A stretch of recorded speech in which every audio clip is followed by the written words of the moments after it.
กับ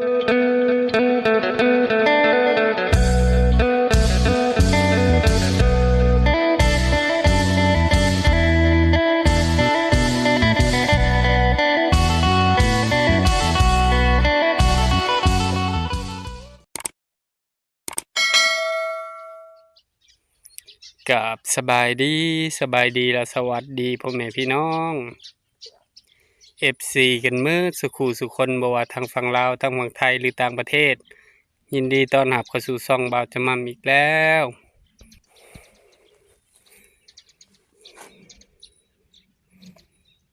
เจ้าน้อยพอเฒ่าเบิ่นก็มาเนาะมาพร้อมสาวน้อยสบายดีแม่น้องโตโน่เก็บกุ้งบ่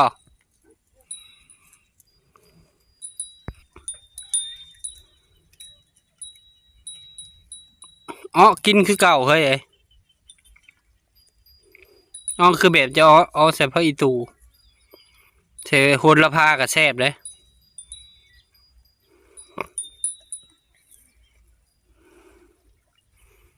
ปลาดุกตัวบักใหญ่สำแคนนะยังบ่เข็นขึ้นมาเลยเดี๋ยวนี้4-5 โตพอได้ปลาดุกนา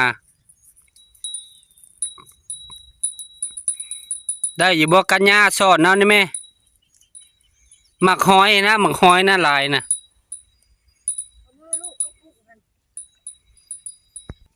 ต่อไหม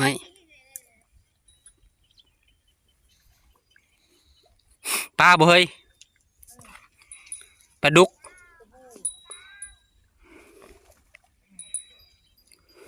ใหญ่บ่เห็นเห็นเด้อฮะเห็นบ่ฮะปลาดุกเด้อน่ะเฮ้ยตัวหนึ่งยังบ่ทันได้อันนี้แถวน่ะเริ่มแตกเหิบเลยย่างมันได้ไหมโน่จะย่านแบ่ย่างมันได้ไหม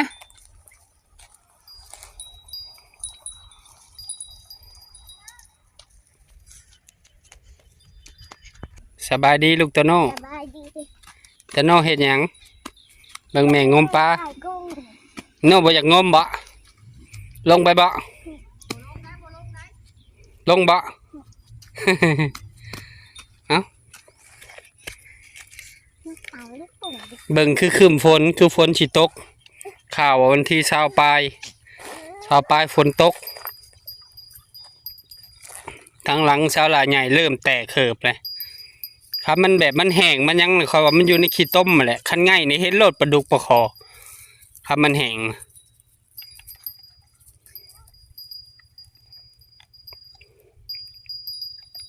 ได้บ่ถวยน้อยหนึ่งเฮ้ยได้อยู่ปลาบูทำได้ครับปลาบูยังให้ไม่เท้าน้องสาวเราจะได้ไม่สิไปหาไม่เท่าก่อนบัดนี้ให้สาวลายใหญ่เพิ่งงมถ่าหมักหอยกุ้งเก็บมาโลดสอดเนาะพันยา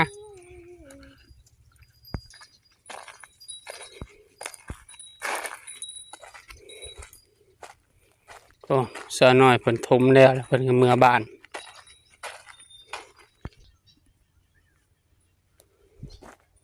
ไม่เท่าไปทางไหนไม่เท่าดังไฟไว้เห็นยัง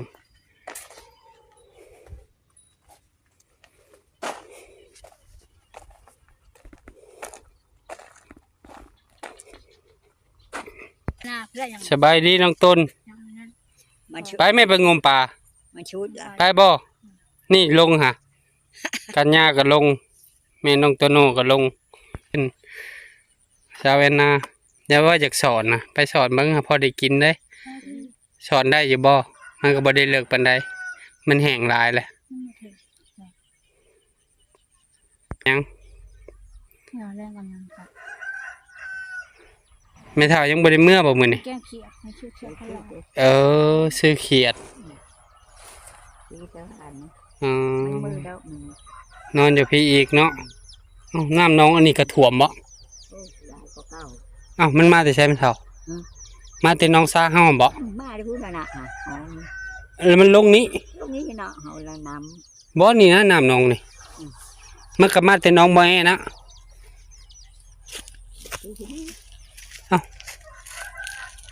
ไม่ถึงว่าจะมอง โอ้มันก็ใหญ่อยู่แล้วปลานี่โอ้จนเต็มเนาะไม่เท่าเนาะน้องลุ่มก็เต็มแมันบ่โอ้ปลาจนล้น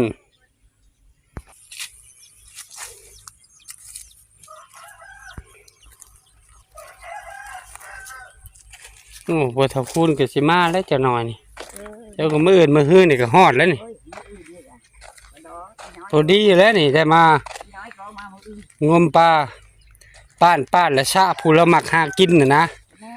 กี่ต้มเลิกจำได้แล้วก็ป้านแล้วก็ชะสองเท่าเขา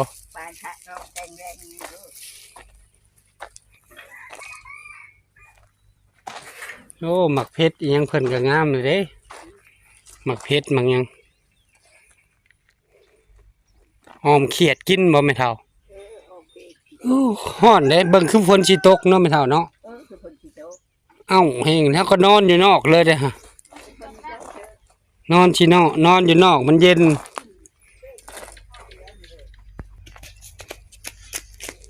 เจ้าก็นอนนอกบ่แม่เท่ามันฮ้อนเฮาก็นอนนอก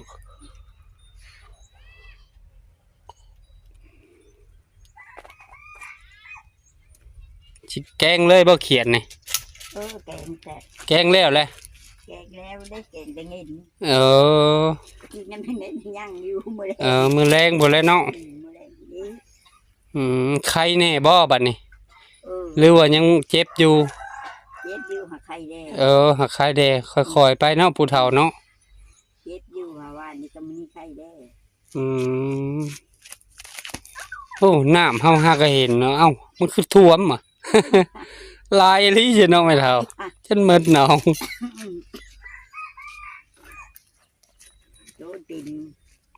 ปักเบ็ดก็ได้แล้วมันตื่นน้ำใหม่ปักเบ็ดแคมน้องก็ได้แล้วปลาคอ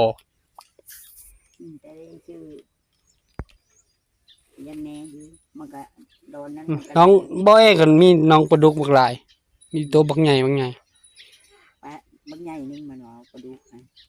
สำแขนหมดแล้วชุดใหญ่แล้วชุดใหญ่สำแขนนะปลาดุกนะสำแขนให้เขาลากินน้ำมันหล่นเลยมันก็มามันล้นน้ำมันก็ขึ้นไปแต่ที่พวกจนหล่นเลยเนาะเฮาไอ้ทุกที่ก็ลงน้องนี่ไง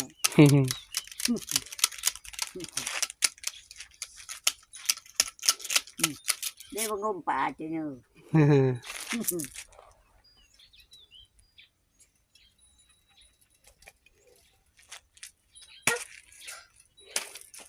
้อนเอากินยังกับบ่แซ่บมันเท่าไอ้จะกินยังมันเอาเนาะไม่เท่าเนาะเอาวะลิกินคือไม่แซ่บ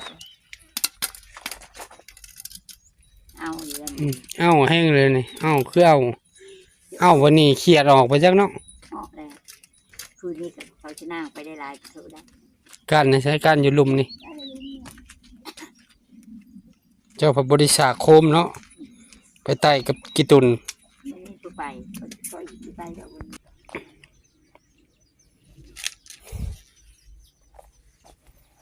มีเขากำลังสอนเอาสวิงและสอนแย่งกันมีอันนี้บ่มีไฟสอนนำเก็บหอยยังก็มีพูดแล้วถ้าว่าเท่าคูณมาก็ไม่เท่าคำมันแล้วดุเราหาสะงมเหมือนยังได้อยู่ปลาดุก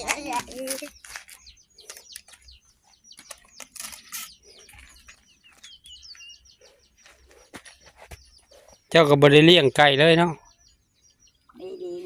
มื้อน่ะมูให้มาวะมูปลาเท่ามองไปจ้ะตัวบักใหญ่สีดำ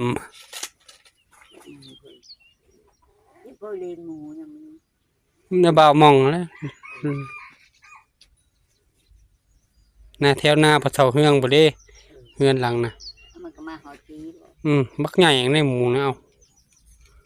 มันก็มาฮอดผีเอา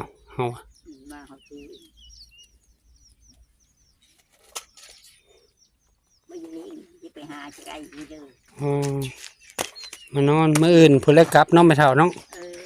เที่ยวไปเที่ยวมา ว่าสิได้แบ่งปลาให้ไปเฒ่าเพิ่นแล้วจ้อยบ่ได้ฮอดปลา ก็จะบอกสิ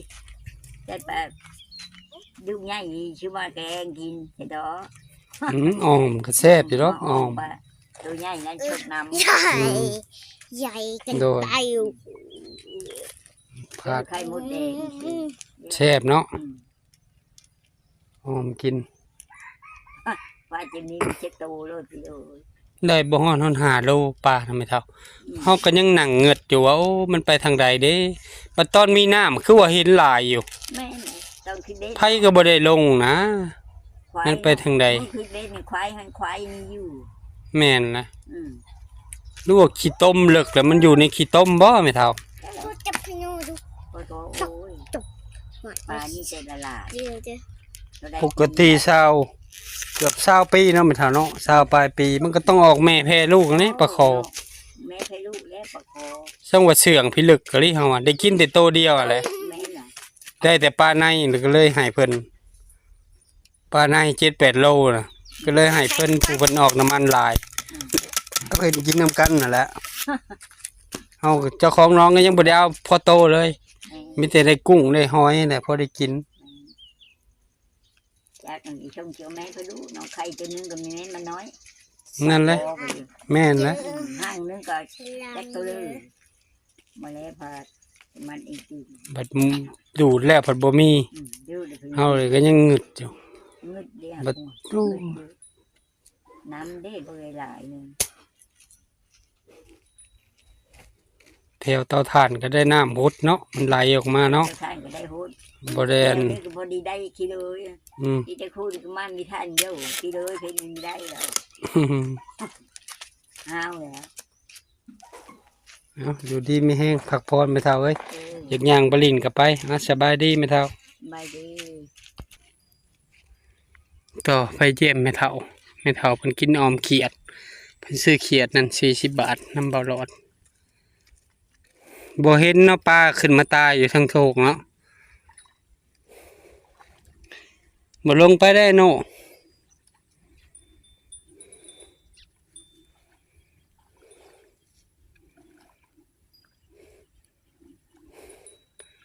มันไม่ค้อนฟ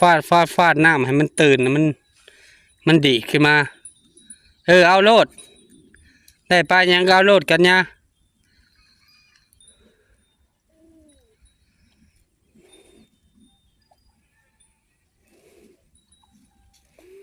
นี่มากวนแถวนี่มันจะอยู่ในขี้ต้มโคกหรอกเพราะว่ามันอยากอยู่ตามแคมป์นี่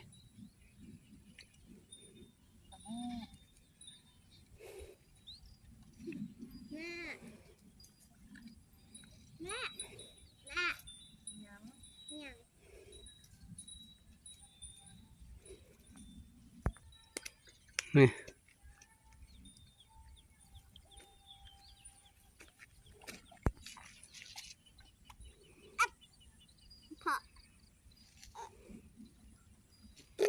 ปลาดุกน้อยบ่ ตาปิ่มก็เร็วตัดหยันละ ตัวใหญ่ยังบ่เห็นใน4-5 โตวพู้น เอ้า สำแคน อู้หูอู้หูอู้หูเห็นมันได้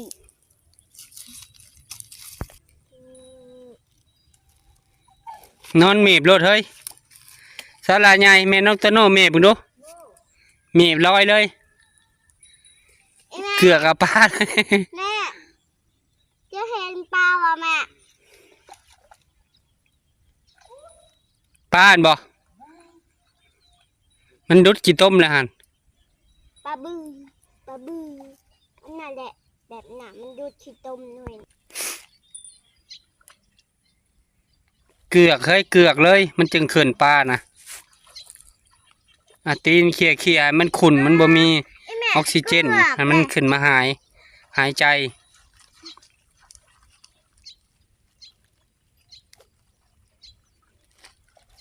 พอดีแผลเพิ่นดีเพิ่นก็เลยอยากลงศาลาใหญ่ก็เลยว่าเอา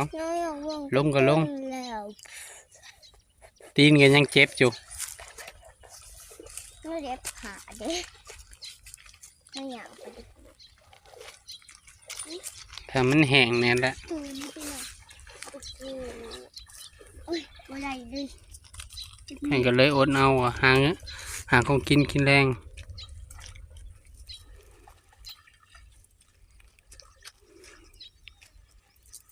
ตั้งแต่สูบน้ำมาเบากับผักพอน้อยก็เลยบ่ได้ลงอยากเป็นวินนอนบ่อิ่มคุมือ28 มื้อพอดีส่งเครื่องจักรยังเขาเรียบร้อย